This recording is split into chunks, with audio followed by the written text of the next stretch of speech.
Hi, I'm Bryce Crittenden. Hi, I'm Caroline Land, and welcome back to EPL's Overdue Finds. Caroline, how are you today? I'm doing well, Bryce. How are you? Really good. It's been a while since we've recorded an episode. Yes, and I just have to say, Bryce, that was an It's Been worthy of the Bare Naked Ladies, because the intro to 1 week, I thought you were just going to burst into song. I should have, and just kind of changed the lyrics to fit with the podcast a little bit. That would have been, I love it. That would have been good. We become a parody song podcast, like we've always dreamed. Yes, that was the plan this whole time. But yeah, want to send out a quick apology to our longtime listeners and people who listen to the show on a regular basis. Obviously, this episode's coming out of a good, I think, 3 weeks after we released our last episode. Obviously, there was stuff in the news happening with EPL and everything. So, there was a little pause there, but we're back and we're happy to be back and releasing episodes. And, of course, March Madness is also going on. Super busy time at EPL. And, Caroline, when this episode is out, will be almost, I believe it'll actually be the last day of voting for March Madness. But has there been a result so far for you that has really surprised you? I think Home Alone 2 over Aliens was the one that I asked you, did that really happen? But to be honest, there have been so many, I don't know if they've been true upsets, but upsets in my mind more this year, I think, than in any past tournament. Yeah. I have to give a shout out to podcast listener and our former colleague, Peter Schoenberg, because he sent me an email the other day and he was so thankful that Breaking Bad was able to beat Family Matters. He was like, that one was very close. And, wow. You can't, if Family Matters would have beat, Better Call Saul, not Breaking Bad. That would have been a pretty big upset, but, or would it have been? Because, that's what we're kind of talking about on today's episode.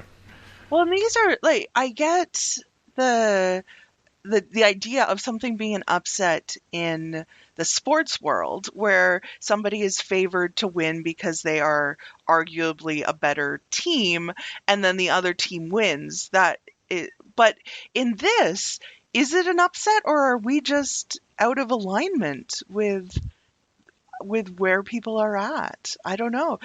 Yeah, probably more so out of alignment, I would say. There are some where it's legitimately, I think, an upset, but... And I think the BTS vote from a couple years ago, where the BTS army emerged en masse to vote for them in, I think, was that the best of the 2010s tournament? Yes. That we had that...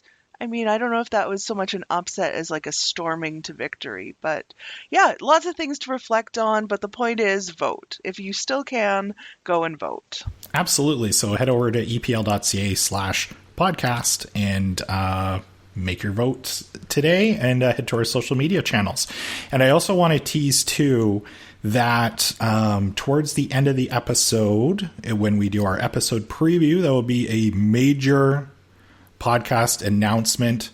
So please stay tuned for that. We want everybody to, give you a big update about what's happening on Overdue Finds. So, but you know what, though? Today, as I mentioned, it's all about TGIF.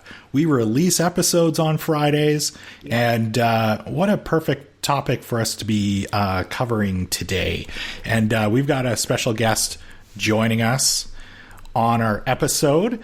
We want to welcome back to the show. She's a community librarian at our Lois Hole Library and was last on our Barbie episode, which was actually one of our most downloaded episodes last year. So, Christy, you're a good luck charm. How's it going today? Welcome back to the show. Thanks, Bryce. Yeah, thanks for having me back. It's always fun being on Overdue Finds.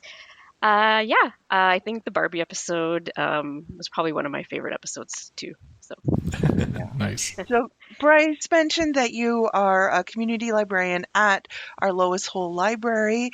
We yes. want to know, what is your favorite thing about the Lois Hole Library? Oh, that's a good question. There's lots of things I like about the Lois Hole Library. I would say, besides the wonderful staff that work there, I really like, we have a very lovely little area in the back of the library with a fireplace. It's very cozy back there. It's kind of one of the more quieter areas of the library. So whenever I'm kind of back roving around back there, I always think, oh, if I was a customer, I would be here with my book and my coffee all the time, just chilling back here because it's just so cozy, and there's a nice window back there, so when the sun shines through, it's quite nice. I love that. That's a little bit of an insider tip for people. Yes, When you go to the library, ask the library staff, if you were a customer, where would you sit in the that's right. library? Well, that's good. That's good tips. Yeah. Yeah. I have to say too, on today, the day that we're recording this episode, it's snowing outside and it looks like really picturesque. And what a great day, by the way, to, it's too late now if you're listening to this, but on days where it's kind of snowing like this and it looks really nice outside, head down to Lois Hole, grab, as Christy said, grab a coffee. And, if it was me, I would definitely need maybe, an extra large coffee because I would 100% fall asleep. Just the nap index would be way too high for me. Yes, and that is not allowed, Bryce. No, exactly. We would gently remind you to stay awake. Right. All right, so before we get into our Overdue Finds picks, I want to let everybody know to get ready because our first Forward Thinking Speaker Series event of 2024 is right around the corner. You don't want to miss Chris Turner, How to Be a Climate Optimist, presented by Gridworks Energy Group on April 16th at the Trifo Theatre at MacEwan University. Chris Turner is one of Canada's leading voices on climate change solutions and the global energy transition. And during his presentation, he'll discuss climate solutions from around the world and will share why there's a case for optimism in the face of the challenge of climate change. Tickets are only $10 each and are available at epl.ca/speaker series. So I'm so excited. First big forward-thinking event of the year. And we're also, one of the teams I lead here is our speaker series team. And we're working hard behind the scenes to also announce our full lineup, waiting for a couple contracts to be signed. And I'm so excited to share our full lineup with everybody this year because there's some pretty big names heading to Edmonton that I think everybody's going to love. Ooh, I can't wait to hear them. All right, so let's get into our Overdue Finds picks. Christy, it's been a while since you've been on the show, but what have you been enjoying lately? So last time I was on the show, I believe I recommended a book by Benjamin Stevenson called Everyone in My Family Has Killed Someone. So today I'm actually going to recommend his follow-up book because I just read it. Everyone on This Train is a Suspect. And as you can imagine, yes, it's a murder mystery that takes place on a train. So it is very reminiscent of like the Agatha Christie Murder on the Orient Express kind of mystery. But it features the same character from the last book. So he is a writer from Australia. He writes books for mystery writers. So he kind of writes how-to books for mystery writers. And he's been invited to this panel discussion on this train that goes across the Australian outback. So it's perfect setting. It's very isolated. There's not a lot of stops. And it's a train full of writers who all sort of have some sort of connection with each other. And I really like the author's writing style. He always kind of invites the reader to try and solve the mystery along with him. So each chapter he kind of gives some more clues. And if you're somebody who really likes to try to figure out who done it, it's a great book. I really enjoy his books so far. So I really recommend it if you're looking for a good murder mystery. Caroline, you're a fan of the murder mystery. Have you read books from that author before? No, but I remember you saying, you talking about him on your last episode, and I'm pretty sure I put it on hold, but I think I might have paused it because there were just too many things coming in at once. So I'm going to have to go back and revisit that because I definitely want to read the second one. And I want to know, Christy, as you're reading, are you trying to puzzle out the mystery, or do you just kind of like let it wave over you? No, I usually do try to like to figure out, just see if I can get an inkling for who I think might be responsible. Yeah, and he really does encourage you to get right into it and think about who might be a suspect. So yeah, I was really into it when I was reading it. That sounds like a real page turner, and yeah, I love a good murder mystery. Caroline, do you have a murder mystery pick yourself this week? No, I have a nonfiction book, which is The Six, The Untold Story of America's First Women Astronauts by Lauren Grush. And I am reading this right now, and I'm very into this story. I like put it on hold as soon as I saw it in our catalog. And it's the story of the first 6 female astronauts at NASA and their journey into space and the different paths that they took to get there, the challenges that they faced, the experience of Sally Ride, who, spoiler alert, was the first woman from the class to go into space, how she was selected, whether that caused any jealousies or resentment. I'm particularly interested, not a lot is known about the life and story of Judy Resnick, who was part of this class of astronauts, supported Sally Ride as she became a mission specialist in there, and then didn't serve in space, and then ended up on the Challenger in 1986 and died in that explosion. I had recently watched on Hoopla, there is a 1980s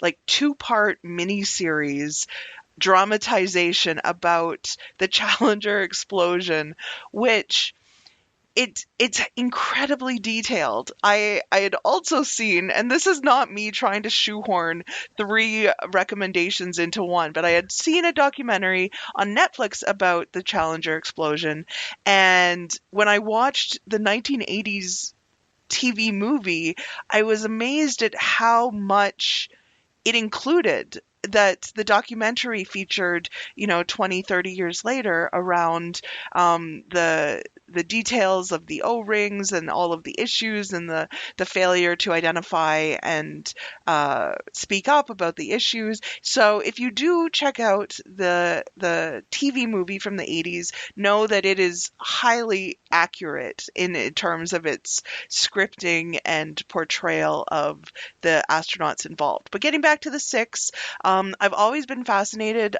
Shannon Lucid was another astronaut who in the 90s set a record for the amount of time she spent in space, I believe on Mir, the space station, and like it, I just loved hearing about it. And so knowing more about her story and the stories of the other astronauts, I'm just really, really enjoying, and it's kind of an era of history that I like learning more about. So it is The Six, The Untold Story of America's First Women Astronauts by Lauren Grush.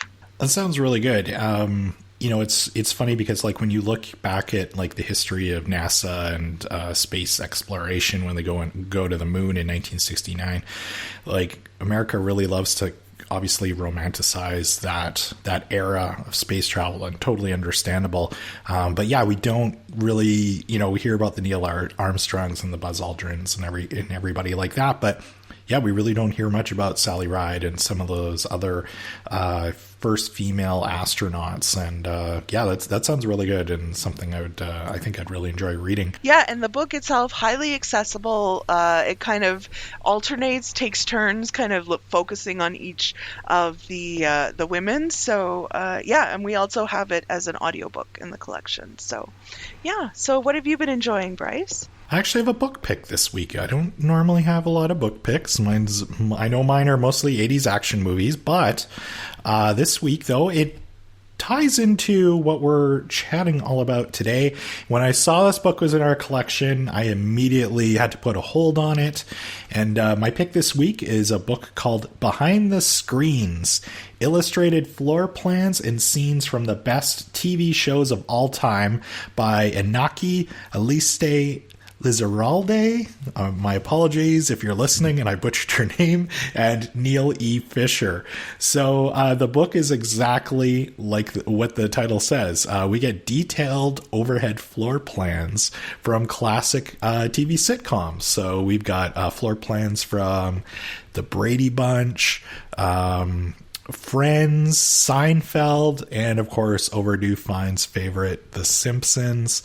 In addition to the floor plans, we also get some interesting trivia about the shows and some of the small items that you'll see in the background. So, talking about, in the Brady house, there's the little, little tiki doll or the statue that's in the living room.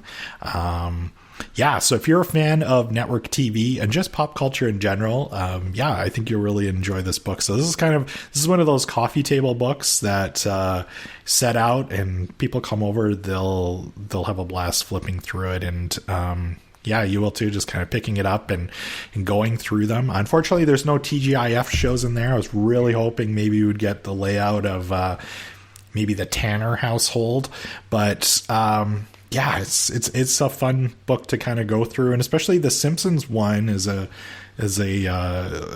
self-proclaimed Simpsons geek I've talked about on the show many a times. It's always interesting to see kind of the layout of the Simpsons household, because there's like that one kind of den room that's off to the side that you only see in like 2 episodes, and you're like, where is that? So that's, you when you know the room where Homer's sitting in a beanbag chair and he can oversee the treehouse, that's their den. So great book to flip through. I know there's one episode of Friends where they're trying to communicate with a neighbor who's across the street and is looking at them through the window, and then that person, when they finally reach her on the phone, I don't know, there are a lot of sitcom plots about like people looking in each other's windows with telescopes, but when they reach the neighbor and they're talking to her, she also mentions that she was looking at Joey and Chandler's apartment, and I'm always like, how is this possible? They don't share a wall like that. Mm-hmm. So I think I could benefit from this book. Yeah, and the other thing that's really funny is they show like Jerry Seinfeld's apartment and how where the kitchen is and the way the hallway, like the door is with Kramer's apartment, they're like, this is impossible. This is architecturally impossible. Like there should be a hallway there. And they address this in the book, and basically the writer's like, it's a sitcom. Like, it's okay. It's fine. He doesn't actually live there. So pretty much. I'm going to put this book on hold right now. This sounds right up my alley. It's a good one. There's a good chance I probably end up just buying it and including it in my own personal collection. All right, so it's Friday night. The mood is right. Gonna have some fun. Show you how it's done. TGIF. Caroline, Christy, I'm so excited to be chatting all about, reminiscing about ABC's awesome TGIF lineup.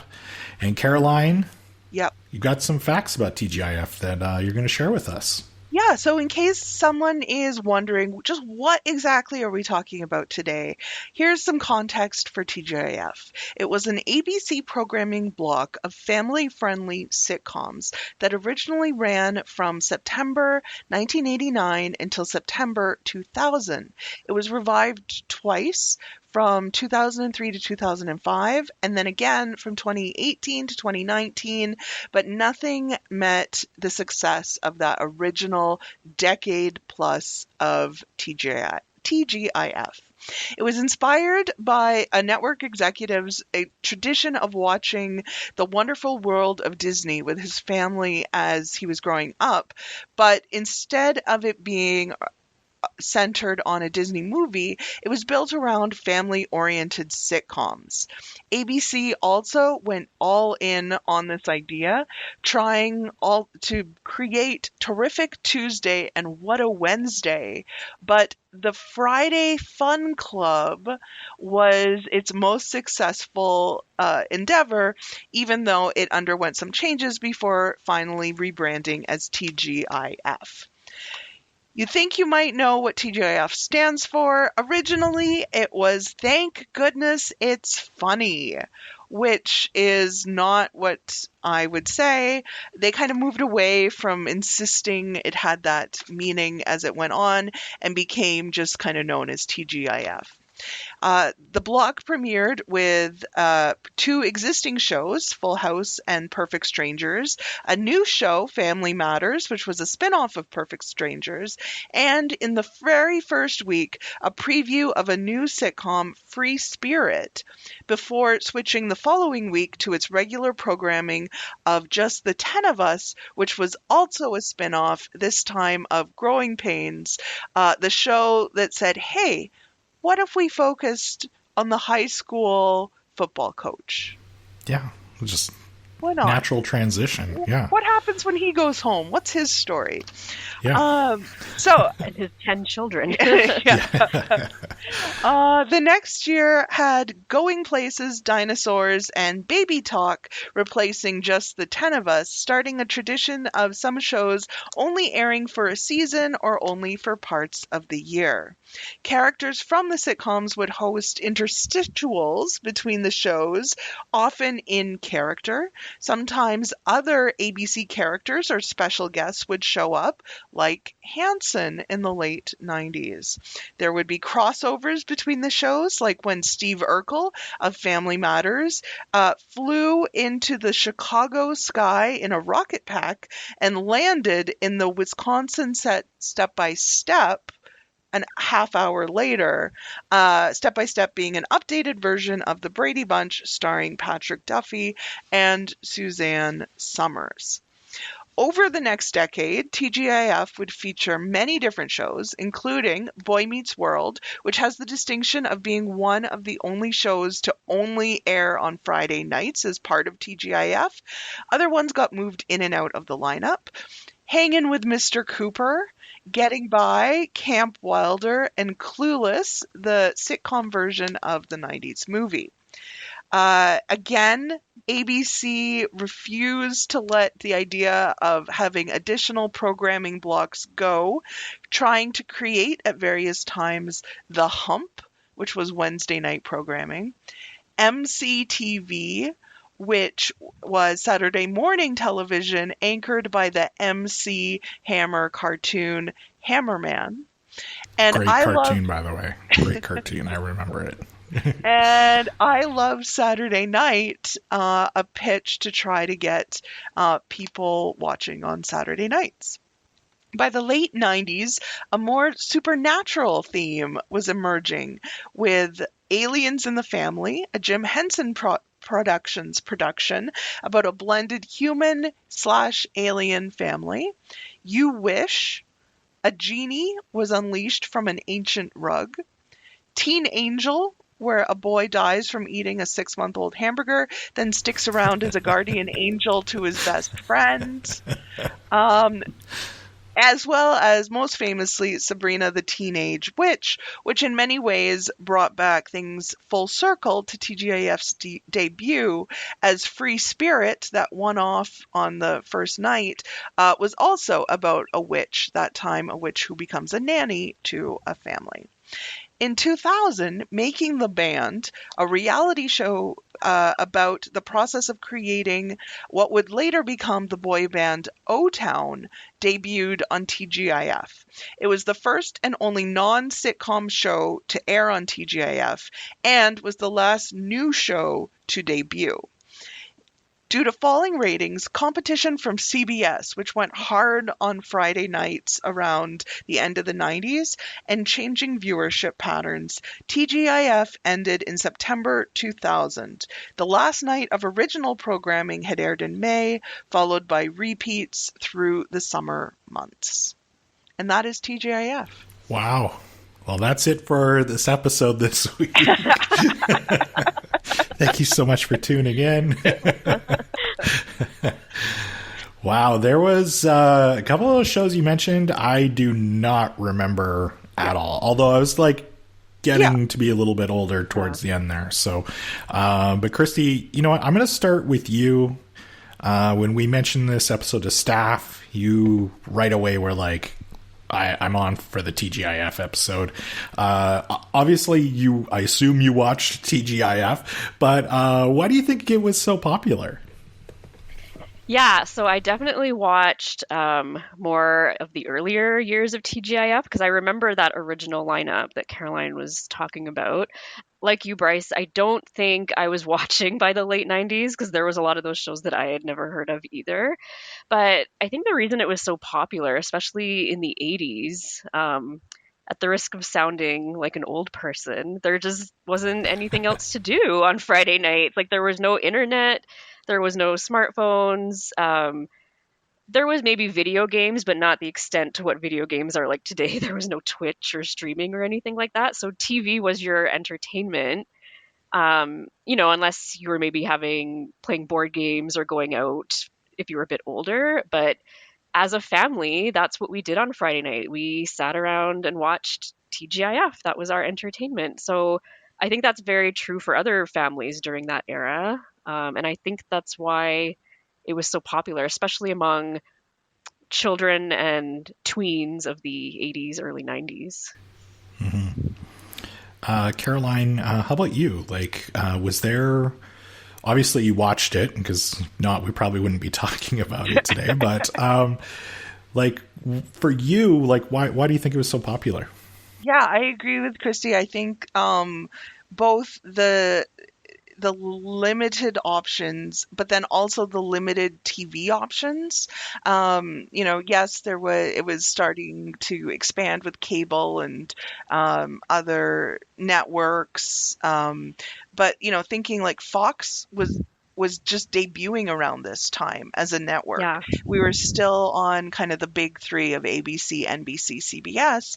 And I think by having this kind of build as family oriented, and if not family, like if the series like Perfect Strangers to me kind of sticks out. I mean, yes, Larry and Belky were family. They were cousins. That's the premise of the show.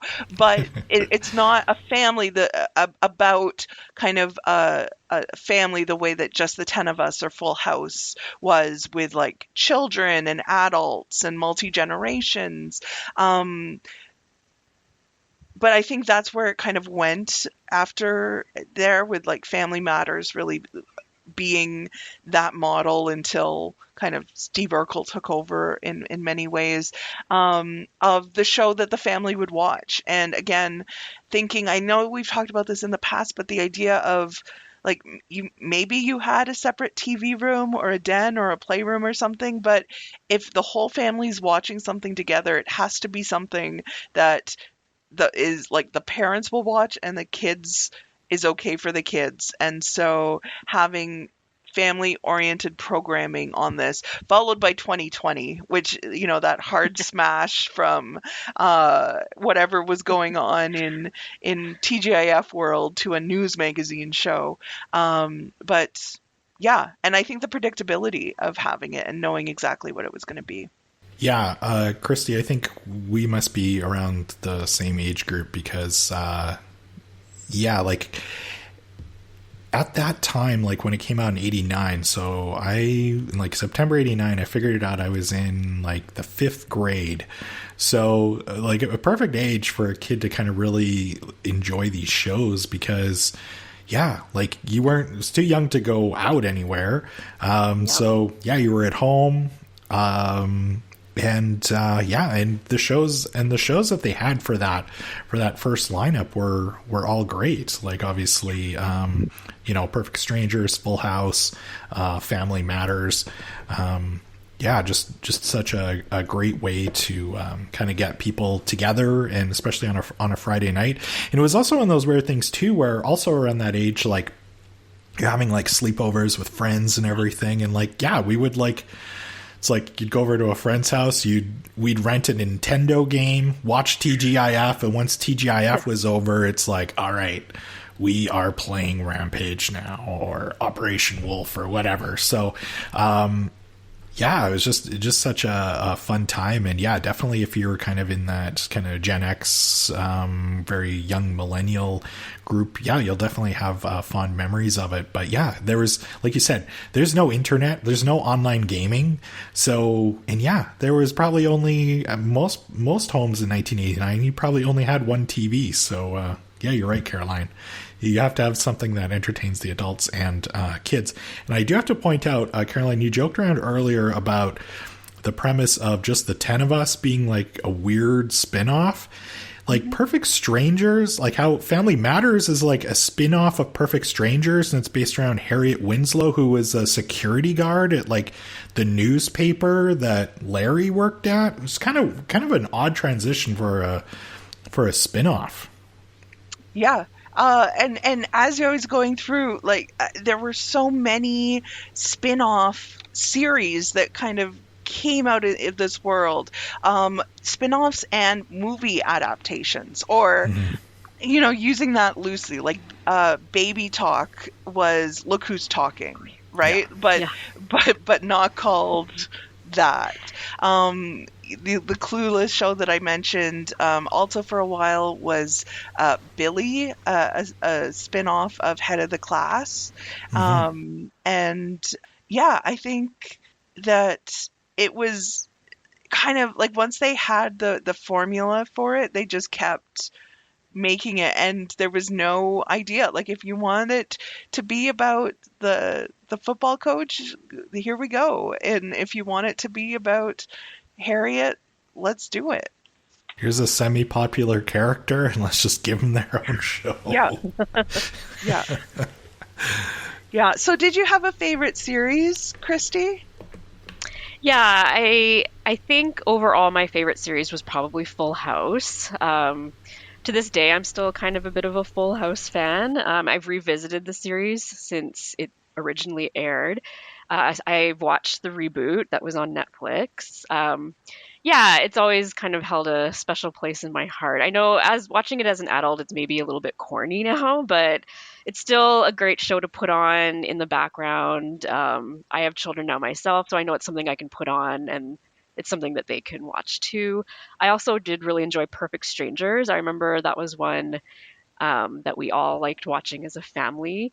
And I actually really liked Just the 10 of Us. I had forgotten about it, but when like doing research for this episode, when that show popped up, I remember actually being quite obsessed with one of the storylines in that show.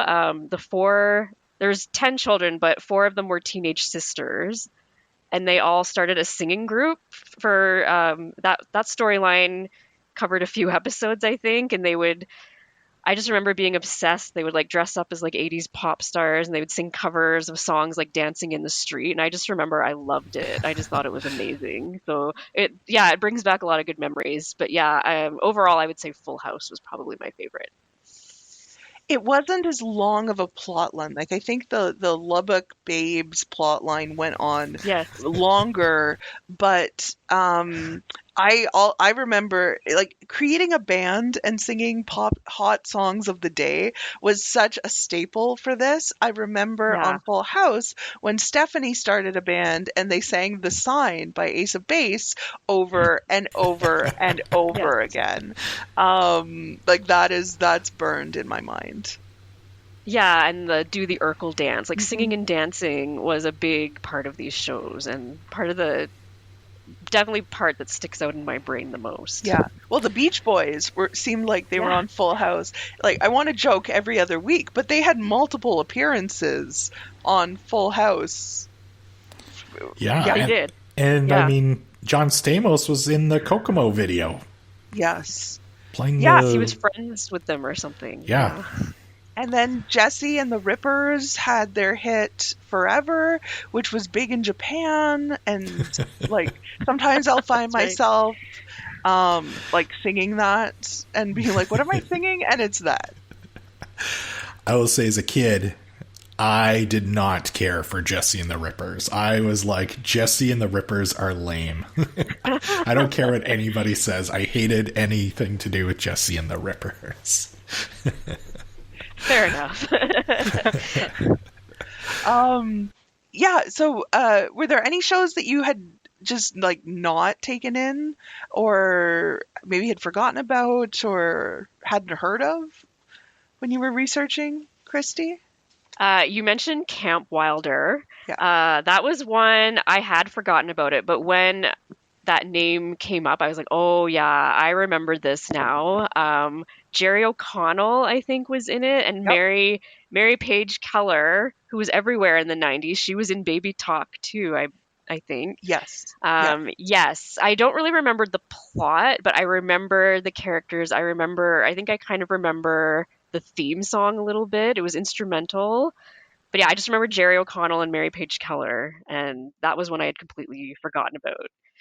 Also had Hilary Swank as one of the Oh, friends okay. of one of the characters. Yeah. There Yeah, was, I I don't think, Mary remember that. Page Keller was, I think, an older sister taking care of some teenage siblings, but she also had a daughter. There was a lot of like Yes. families kind of thrown together in untraditional ways. Yes. And then the other one that you mentioned that just I honestly didn't remember until you just said it now was Billy. And I think Johnny Galecki was in Billy, if I remember correctly. Yes, starring Yeah. Billy Connolly as Yeah. yeah. And these show, like, I feel like the mood at ABC at the time was just like, why not? That's kind of their programming Yes. motto. Let's give it a Just try. throw everything at the wall and see what sticks. And yeah. Yeah. Bryce, what about you? What any favorites? Any forgotten gems? Yeah, I think my personal favorites were kind of, well, definitely Perfect Strangers. Big fan of Family Matters. And man, give Family Matters credit because they did everything they could to try and make that Steve Urkel dance catch on with kids. Urkel showed up at an award show trying to do the Urkel dance with B. Arthur. They really tried to like get that thing to become something, and it never quite did.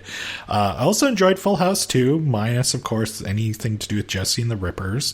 But I also was a big fan of Dinosaurs as well. I don't recall like Dinosaurs was actually part of the TGIF lineup very long, but that was.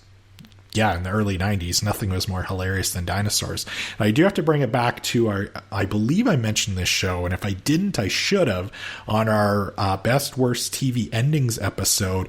Dinosaurs has the most depressing ending for a family show that you will ever see. So it's worth borrowing from us. Go check out just that last episode, and you're like, why did they end a kids show like this? This is just... Yeah, I remember watching that, and I remember clear as day. I was watching it with my dad, and my dad like looked over at me afterwards, and he was like, "Well, that was depressing." I think I had blocked it from my memory, honestly. You did bring it up on that episode because I had it under best endings and you had it under That's worst right. endings, and it was one of the most contentious moments of the podcast. That's right. But Dinosaurs, again, like coming back to this programming mantra, why not? Right? Yeah. Like who thinks that like a giant, I don't know, puppet based, they weren't animatronic. They were like mascot puppet style almost. Yeah, and they were kind of like, especially the kids, shaped like the Simpsons. Mm-hmm. Were anyway, definitely trying to like rip off the Simpsons, although I mean Simpsons is kind of a take on all sitcoms anyway, but it was, and Baby I can only imagine how heavy those costumes were. Like the baby was everywhere. Like, oh yeah, not the mama? Like it was hilarious. Kids today do not understand how prevalent Steve Urkel and the baby from Dinosaurs were. Yeah. Absolutely. And the one show that I had totally forgotten about, but then you brought it up a little while ago, was, of course, Baby Talk, which started in 91. And yeah, it was totally... I was looking it up, and it's online. It's like, this is a loose adaptation of Look Who's Talking. It's like, this is a ripoff of Look Who's Talking. Yeah, basically. And what's kind of funny about the show, it starred Scott Baio was in it. And my personal favorite, Tony Danza, provided the voice for the baby. So yeah, that was a show I think I recall probably watching a few times, but there was no like specific episodes that, I remember at all. But Caroline, how about you? Like, what were some of your favorites? Definitely Perfect Strangers. And it's a show that I haven't really revisited to know could it hold up? Could it possibly hold up? Or would it just, I don't know. But definitely at the time. I also really liked Step by Step. There was something, the plot was pretty simple. You've got he's got 3 kids, she's got 3 kids, and now they have to live together as a family. Plus, they've got cousin Cody out in a trailer in the backyard. I have to correct you. He lived in a van in the backyard. Van, yeah. Yeah, that's true. I stand corrected. So, but like, it was just that right amount of like not getting along. I think that it had that Full House kind of didn't have for me. The only real like dislike in that show was kind of aimed at Kimmy, and like everyone else just always loved each other all the time and got along, and it was great. But yeah, Kimmy was a character where I was just like, just don't let her come over. Like, if you don't want, like, stop being so mean, so like horribly terrible to a child, and just don't let her come over. That was my thing with like Steve Urkel too.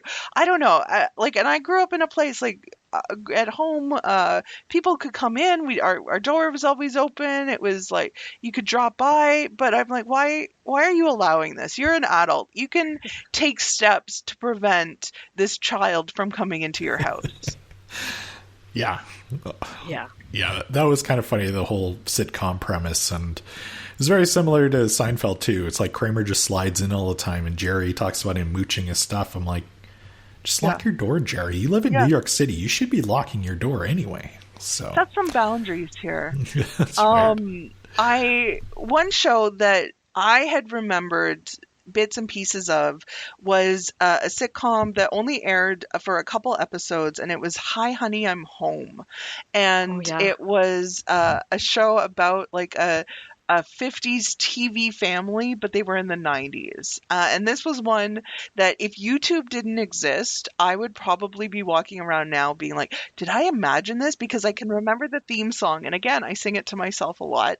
And I would just be like, what is this? What happened on this? And I don't know. I, as a TV fan, similarly to your coffee book of the floor plans, Bryce, I just love TV that like is based on TV. And so this concept of a 50s TV family existing in the real world, but also in the 90s, I was intrigued by that. America was not, and so it only lasted a couple episodes. But that's one that doesn't get talked about a lot and doesn't really fit in the traditional TGIF. It probably would have been more at home in the later era with the supernatural stuff.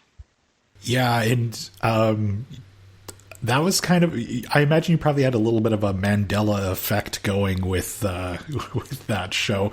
And also too, probably just, I do want to go on YouTube and actually watch an episode. But to me, it also sounds like something that would have fared better later on as like maybe an Adult Swim type show, maybe give it a little bit more edge and kind of play into the hokiness of old sitcoms maybe. Probably would have done better that way than being part of the ABC block anyway. Yeah. So let's talk about theme songs for these shows, because it seems like one of the criteria for being a hit TGIF show, particularly in the 80s and 90s, was having an epic theme song. Christy, which one of the TGIF themes did you enjoy the most? There's so many. I think for me, the theme songs I remember way better than any of the shows. And when I hear the theme songs to this day, there's something about them that instantly transports me back to me sitting in my parents' basement watching these shows. I'm just like, I just turn into a kid again all of a sudden. But I keep mentioning it. Full House has an amazing theme song that I think holds up to this day. I really loved the Perfect Strangers theme song, the Standing Tall. Family Matters had a great theme song.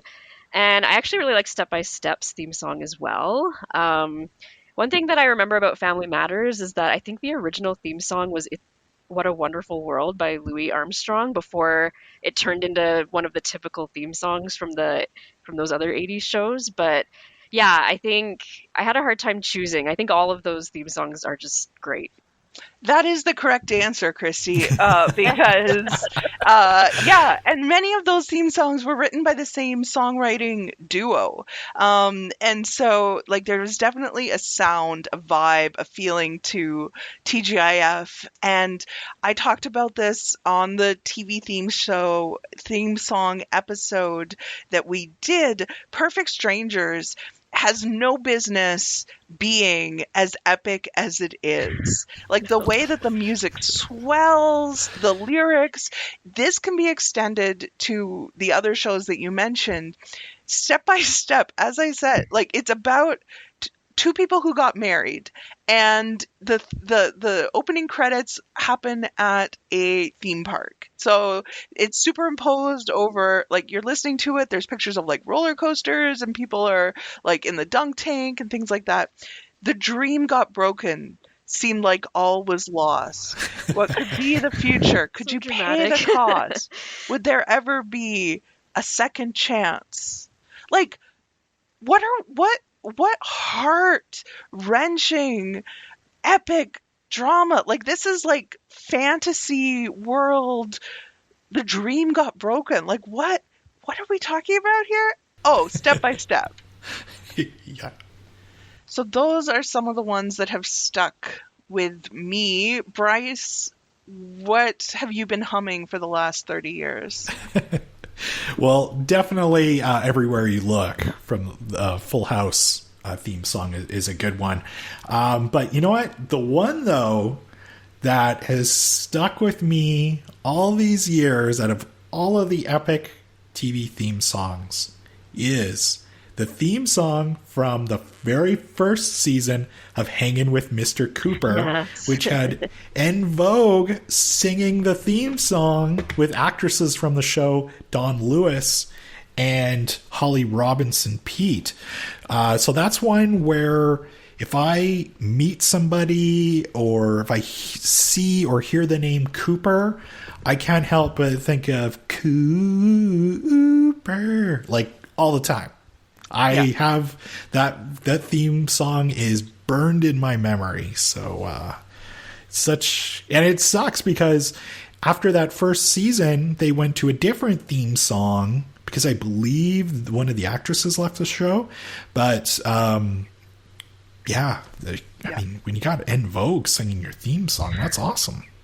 Yeah, no, that is also the correct answer because, it is insanely earwormable. It gets in there. You're entirely correct. Any person named Cooper, will it is playing in my brain. It's so cool. Dawn Lewis also wrote, the theme song to A Different World, the Cosby Show spinoff. And that is another really, really great theme song, just as a song. Memorable, catchy on this. But I mean, who doesn't want En Vogue doing a theme song for them? Absolutely. Yeah. Guaranteed a hit show out of that.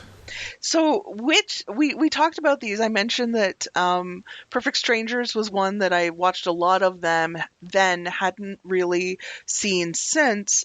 Which of these shows, if any, are you likely to revisit, maybe by borrowing them from EPL? Because EPL does have a lot of these DVDs in its collection.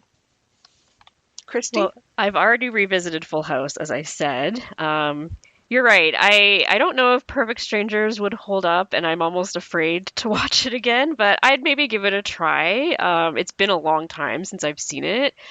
I also haven't really revisited Family Matters since it first aired. Like, I've seen maybe a few episodes here and there, but I've never really sat down and watched the entire thing. Again, I don't know if I would find it as hilarious as I did when I was a kid. I don't know if Steve Urkel would maybe bug me now, but I'd probably give it a shot. I'd maybe put it on to see if my kids would enjoy it.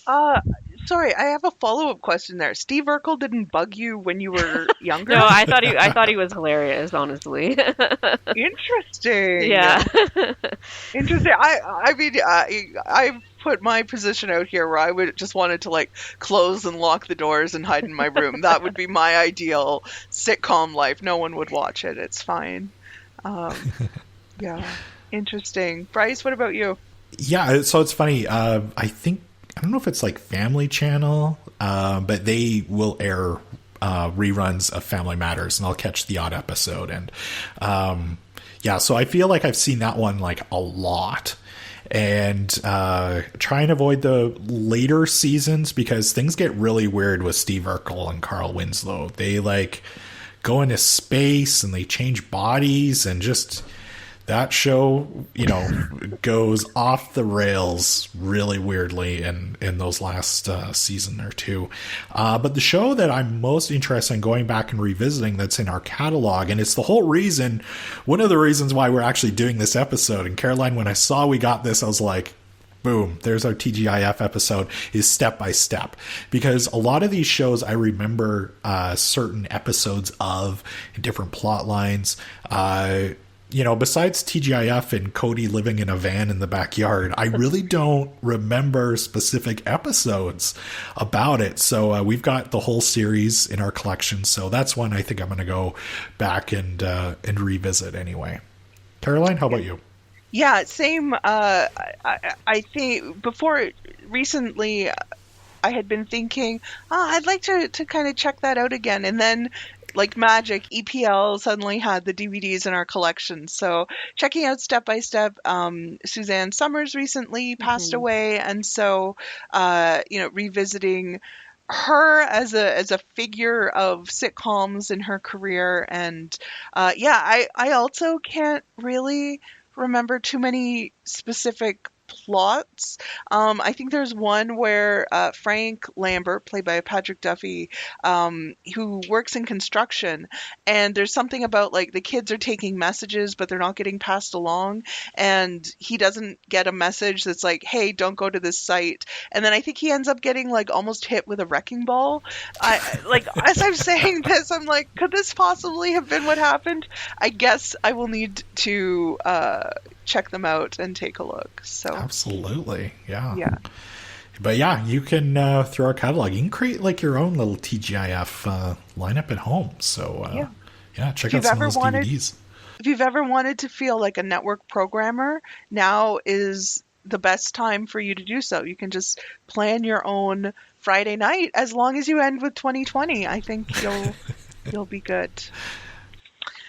So Bryce, before we get to today's roundtable questions, can you share with listeners what we will be talking about on our next episode coming out on Friday, April 12th? Yeah, so I teased this at the beginning of the episode, and I have some news to share that unfortunately, after 5 years and over 150 episodes, the next episode of Overdue Finds will be our last one. So Caroline and I, we're going to be working on some different projects at EPL. So unfortunately, that means sadly we won't be able to release new episodes. But on the plus side, we're not going anywhere, and We are going to be going out with a bang, though, and I think it's only appropriate that we'll be giving our listener on the next episode. We'll be giving our picks for the best and worst book endings. So tune in one last time on April 12th to see how we close out the show. Will we end it on a good ending or bad ending? We'll find out. So, some unfortunate news, but, both Caroline and I we're not going anywhere, but, we'll just be working on, some other stuff here at, EPL. And, Caroline is somebody who works in marketing, guaranteed I will be, continually pitching, reunion episodes of Overdue Finds. Be like, we need to do a cheesy reunion episode. And, for sure. It's unfortunate, but you'll still be able to listen to old episodes, though. Yeah. So, I'm looking forward to talking about endings. It's, I think it'll be really fitting on the next episode. Yeah. And I have to quickly say, too, 150 episodes. We're talking about TGIF today. Like, we'd be getting some sweet syndication money out of this, Caroline. If this was a sitcom, 150 episodes, like, we would live forever in syndication. Yeah. You could watch us every day after school. That's right. And maybe there will be a spin-off, like the TGIF shows, an Overdue Finds spin-off. Yeah, let's do it. And like Caroline and I would maybe pop up for like a quick hello as we're passing through or something like that. That would be landing in our rocket packs, a la Steve Urkel. Yeah.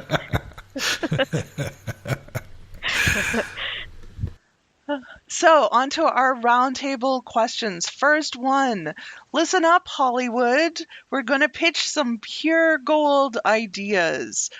Which TGIF show would you reboot and how? Christy? I think Family Matters is overdue for a reboot. And one of the funny things about Family Matters is that they had a daughter, Judy, who disappeared halfway through the show, and they pretended she never existed. And I read an interview with the actress, and she said, it's funny, I just went up the stairs one day, and I was never on the show again. So I think it would be hilarious if they rebooted it. They have her come down the stairs, and the family is just shocked to see her. She says, I've been living in the attic for 30 years. That's something that would happen on a TGIF sitcom reboot. So, yeah. Totally. For sure. It's giving me the vibes of in Fuller House when they referenced the Olsen twins. Yeah. Or Michelle being in New York with her fashion line, and they look towards the camera. Yeah, they're Yeah. Bryce, what are you rebooting? Well, mine is also Family Matters, and in typical TV network fashion, mine's going to be called Family Still Matters, and mine is about, we catch up with Steve Urkel and his family. He's still living in Chicago, probably the same neighborhood, and guess what? There's another nerdy kid who moves in next door. And maybe he also is very annoying to Steve. And Steve's a nerd, but this kid's even makes like Steve Urkel seem really cool. And he, of course, kind of gives Steve a dose of what he gave Carl Winslow when he was growing up. So maybe it's like a female nerd this time. And she pines after Steve Urkel's son. So that's my pitch for Family Still Matters. I like it. Love this. Sidebar, I can't believe we didn't talk about Stefan Urkel at all.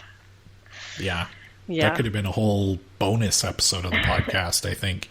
That was, at the time, that was like, I remember going to school and people were talking about Stefan Urkel. Like, it was a big plot point that we all discussed on the playground on Monday morning. Yeah. It was a big deal. Water cooler shows. Absolutely. Around the monkey bars. Yeah, it was good.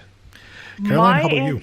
Yeah, I'm also going Family Matters. I'm going in a bit of a different direction because unlike a lot of some of these shows, one of the child actors is still acting. And so Brighton McClure, who played Little Richie on the show, has been for many, many years on The Young and the Restless, doing a fabulous job as Devon there.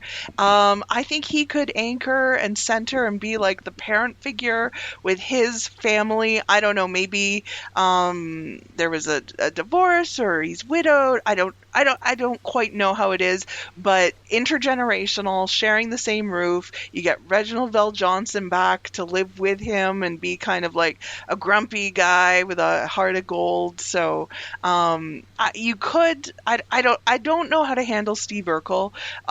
It's coming across. I know. I don't care for the character of Steve Urkel. I'm sorry.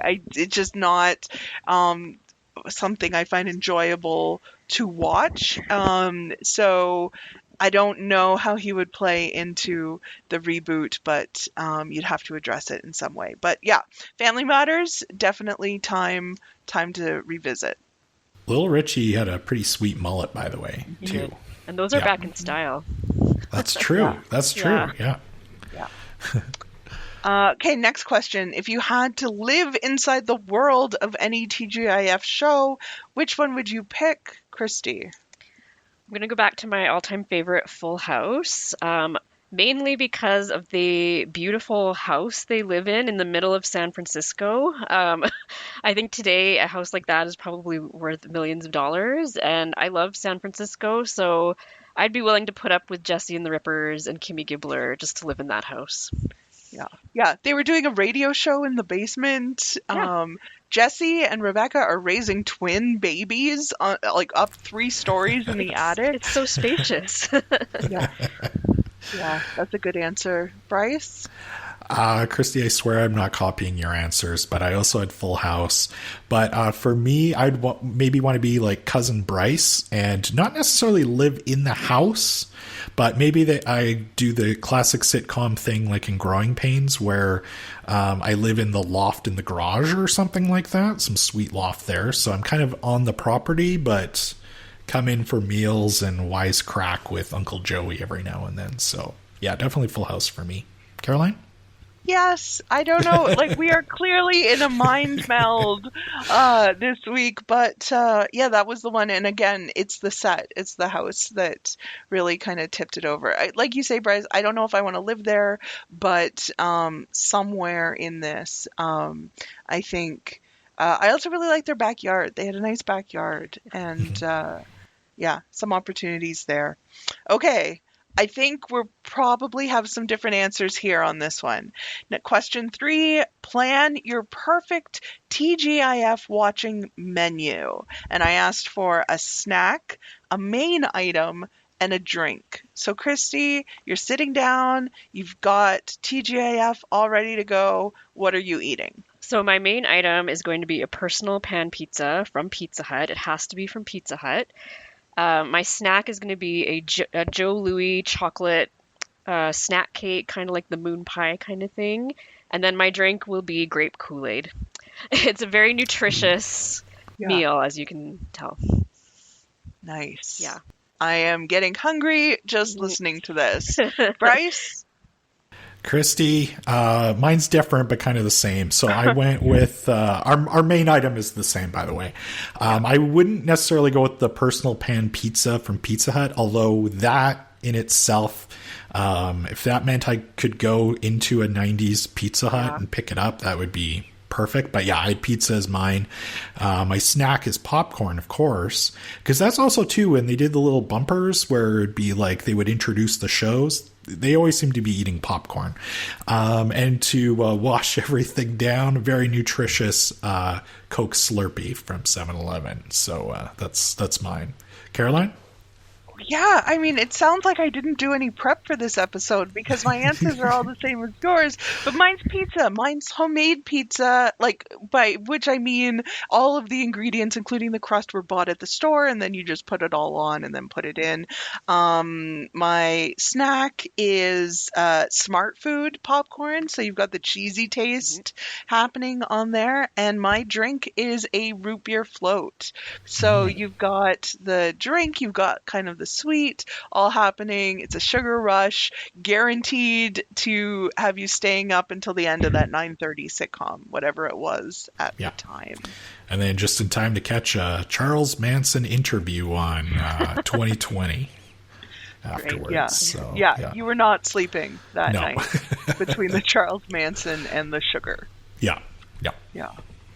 Thank you so much for joining us today, Christy. This has been a total blast to talk about this with you. Is there anything coming up at EPL or at the Lois Hole Library that you would like our listeners to know about? Yes, we actually have what I think is going to be an exciting program coming up on April 28th at the Lois Hole branch, and I think it's going to be at other branches as well. Program with the Alberta String Association called Exploring Music. So they're actually, I talked about the back of the Lois Hole Library earlier. There's actually a piano back there too. I think I failed to mention that.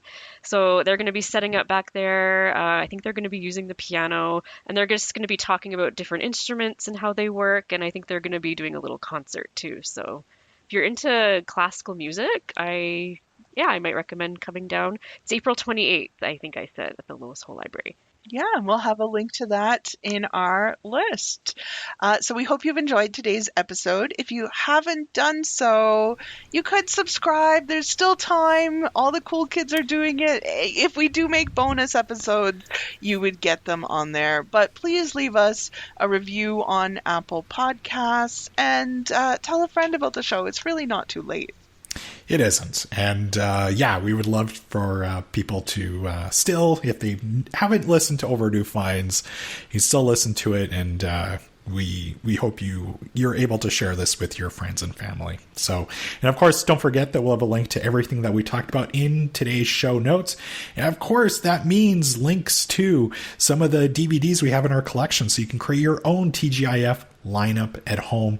And we still love hearing from our listeners. So that's probably going to be one of the biggest things I miss about doing the podcast. So you can email Caroline and myself at podcast@epl.ca.